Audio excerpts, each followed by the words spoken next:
Hi friends, నా పేరు Karthik. Welcome to Telugu tech platform. Friends, mobile phone కొనేటప్పుడు ఎవరైనా సరే మెయిన్గా దాంట్లో ఏ ప్రాసెసర్ యూజ్ చేశారనేది చూస్తారు. ఎందుకంటే camera, gaming, resolution, battery, RAM, storage ఇవన్నీ ప్రాసెసర్ పర్ఫార్మెన్స్ మీద డిపెండ్ అయి ఉంటాయి.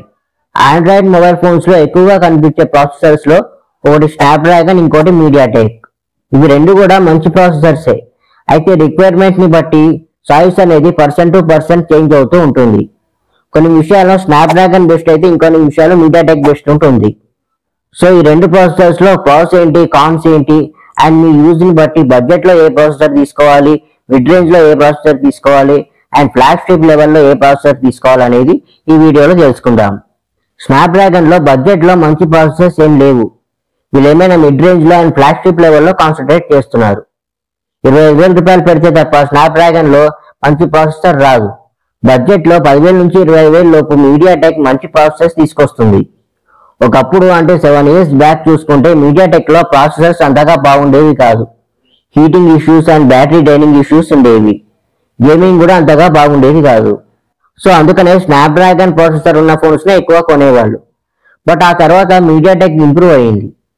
హీటింగ్ ని చాలా వరకు కంట్రోల్ చేసింది. గేమింగ్ ఎక్స్పీరియన్స్ లో కూడా ఇంప్రూవ్ అయ్యింది. అంటే స్నాప్డ్రాగన్ ప్రాసెసర్స్ లో హీటింగ్ ఉండదని కాదు.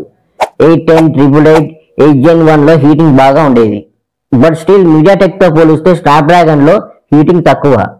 హీటింగ్ లేకుండా డే టు డే యూస్ కి బ్యాటరీ బ్యాకప్ బాగుండాలి అండ్ లైట్ గేమింగ్ ఎక్స్పీరియన్స్ కూడా ఉండాలి అనుకుంటే బడ్జెట్ సెగ్మెంట్ లో మీడియాటెక్ వైపు వెళ్ళడం బెటర్. మిడ్ రేంజ్ సెగ్మెంట్ లోకి వచ్చేసరికి మీడియాటెక్ లో కాస్త heating and battery issues notice చేస్తారు. కాస్త హీటింగ్ ఉన్నా పర్వాలేదు, గేమింగ్ ఎక్స్పీరియన్స్ బాగుండాలి అంటే మీడియాటెక్ తీసుకోవడం బెటర్. లేదు హీటింగ్ లేకుండా గేమింగ్ ఎక్స్పీరియన్స్ తో పాటు మంచి కెమెరా కూడా కావాలి అనుకుంటే స్నాప్డ్రాగన్ తీసుకోవడం బెటర్. స్నాప్డ్రాగన్ లో ఐఎస్పీ బాగుంటుంది, బెటర్ అవుట్పుట్ ఉంటుంది అండ్ సాఫ్ట్వేర్ హార్డ్వేర్ ఆప్టిమైజేషన్ బాగుంటుంది. సో మీడియాటెక్ తో పోలిస్తే స్నాప్డ్రాగన్ లో కెమెరా క్వాలిటీ ఎక్సలెంట్ గా ఉంటుంది. అండ్ ఫ్లాగ్షిప్ సెగ్మెంట్ లో హీటింగ్ లేకుండా గేమింగ్ నెక్స్ట్ లెవెల్లో ఉండాలి, పీక్ పర్ఫార్మెన్స్ ఉండాలి అండ్ బ్యాటరీ బ్యాకప్ ఉండాలి అనుకుంటే స్నాప్డ్రాగన్ తీసుకోవడం బెటర్. ఫ్లాగ్షిప్ లెవెల్లో కూడా మీడియాటెక్ ఫెయిల్ అయిందని చెప్పాలి. ఇక్కడ కూడా heating issues and battery draining issues notice చేస్తారు. ఫ్లాగ్షిప్ లెవెల్లో మనల్ని ఎవరు ఆపేది అన్నట్టు స్టిల్ స్నాప్డ్రాగన్ ముందు ఉంటుంది. అండ్ ప్రాసెసర్స్ నేమింగ్ చూసి ఎప్పుడు మోసపోవద్దు. ఒక్కోసారి లేటెస్ట్ గా వచ్చిన ప్రాసెసర్ కంటే దానికి ముందు వచ్చిన ప్రాసెసరే పవర్ఫుల్ ఉంటుంది.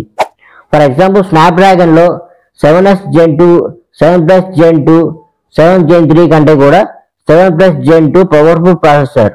అండ్ మీడియాటెక్ లో 7300 కంటే 7200 పవర్ఫుల్ ప్రాసెసర్. సో ఇది ఫ్రెండ్స్ ఇవాళ వీడియో కనుక నచ్చితే లైక్ చేయండి, షేర్ చేయండి. అలాగే ఛానల్ ని కొత్తగా చూస్తున్నట్టయితే మరిన్ని టెక్నాలజీ వీడియోస్ కోసం ఛానల్ ని సబ్స్క్రైబ్ చేసుకుని పక్కనే ఉన్న బెల్ ఐకాన్ ని ఆల్ అనే ఆప్షన్ లో సెలెక్ట్ చేయండి.